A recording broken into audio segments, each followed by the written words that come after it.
नवी मुंबईतील गणेश नाईक विरुद्ध उपमुख्यमंत्री एकनाथ शिंदे हा वाद संपतोय ना संपतोय तोपर्यंतच दुसऱ्या वादाने देखील तोंड वर काढलेला आहे।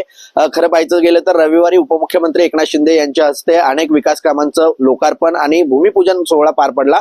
मात्र या सगळ्यामध्ये भाजपचे आमदार, नगरसेवक आणि उपमहापौर असणाऱ्या कृष्णा पाटील यांना निमंत्रण दिलं गेलं नाहीये आणि याच संदर्भात त्यांनी आयुक्तांना पत्र दिलेलं आहे। आपल्यासोबत उपमहापौर कृष्णाजी पाटील आहेत। सर, खरं तर गणेश नाईक विरुद्ध एकनाथ शिंदे असा वाद नवी मुंबईमध्ये पाहायला मिळत होता, मात्र आता तशाच प्रकारचा वाद निर्माण होतोय, कारण भाजपच्या पदाधिकाऱ्यांना, उपमहापौरांना, त्याचप्रमाणे स्थानिक आमदारांना निमंत्रण दिलं गेलेलं नाहीये।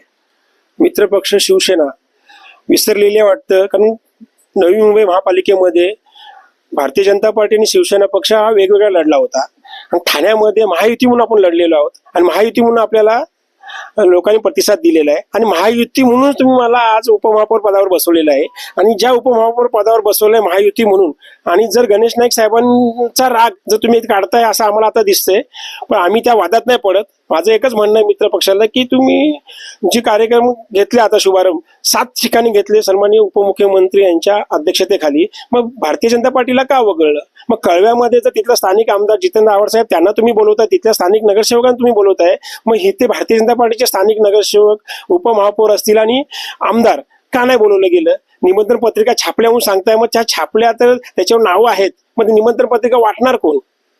हा प्रश्न आहे ना। मग युती धर्म कोण पाळतंय आणि कोण नाही पाळत, आणि तुम्ही त्याचा विचार करावा। कुठेतरी श्रेयवादाची ही लढाई आहे का? कारण एकीकडे एकाच मंचावरती विरोधी पक्षातले आमदार जितेंद्र आव्हाड हे सुद्धा दिसून आले, त्याचप्रमाणे त्याच मंचावरती राष्ट्रवादीचे सर्व नगरसेवक देखील दिसून आले, मात्र भाजपची कुठेतरी कमी होती। आता महापालिकेचा विचार केला तर विरोधी पक्ष आहे कुठे? विरोधी पक्ष हा शिवसेनेच्या दावणीला बांधला गेलेला आहे आणि आज त्याचं प्रत्यक्ष दर्शन कळव्यामध्ये घडलेलं आहे आणि कळव्यामध्ये घडू शकतं तर मित्रपक्ष असताना मग ठाण्यामध्ये काय नाही बाकीच्या ठिकाणी?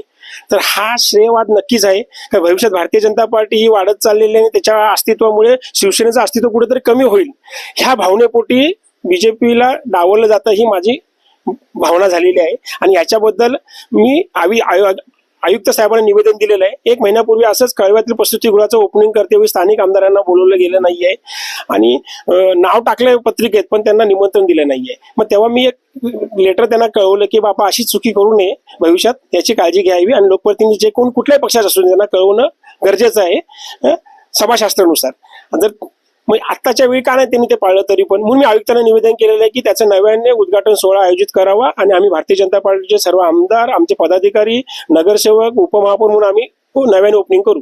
सर, या सगळ्या संदर्भात खरं तर वरिष्ठांपर्यंत काही आपण मेसेज पोहोचवलेला आहे का? त्यांच्याशी काही बोलणं झालेलं आहे का? वरिष्ठांकडे वेळ मागितलेली आहे, सकाळीच माझं बोलणं झालेलं आहे, ते 2 दिवसात वेळ देणार आहेत। सन्माननीय उपमुख्यमंत्री, सन्माननीय मुख्यमंत्री देवेंद्र फडणवीस साहेब, प्रदेशाध्यक्ष रवींद्र चव्हाण साहेब 2-3 दिवसामध्ये वेळ देणार आहे, त्या वेळेनंतर पुढील भूमिका ठरवू। पण आता एकाच बाकावर म्हणजे सत्तेच्या बाकावर आपण बसलेला आहात आणि अशा प्रकारची भूमिका घेताय, भविष्यामध्ये अशी वेळ येईल का की भाजप ही विरोधी पक्षाच्या भूमिकेत असेल? विरोधी पक्षाच्या भूमिकेत किंवा सत्तेत हे ठाणेकर जनता ठरवल आणि तसेच आमचे प्रदेशाध्यक्ष रवींद्र चव्हाण साहेब, मुख्यमंत्री देवेंद्र फडणवीस साहेब यांचा आदेश हा आमच्यासाठी सरसंधावना असेल, परंतु मित्रपक्षांनी हा विचार करावा, जर महायुती म्हणून आपण लढलोय आणि महायुती म्हणून मित्रपक्षाला जर तुम्ही न्याय देऊ शकत नसाल तर सर्वांनी एकत्र राजीनामे देऊ, पुन्हा ठाणेकर जनतेच्या दारी जाऊ, ठाणेकर जनता कोण ठरवल कोण सत्तेत आणि कोण विरोधात ते। नक्कीच एकंदरीत पाहायचं झालं तर हा शिवसेना विरुद्ध भाजप हा वाद ठाण्यासाठी नवीन नाहीये, पण पुन्हा एकदा या वादाला तोंड फुटलेलं आहे। आता येत्या काळामध्ये वरिष्ठ नेते काय यावर निर्णय घेत आहेत हे पाहणं महत्वाचं असणार आहे। कुणाल भोईटे, जय महाराष्ट्र न्यूज, ठाणे।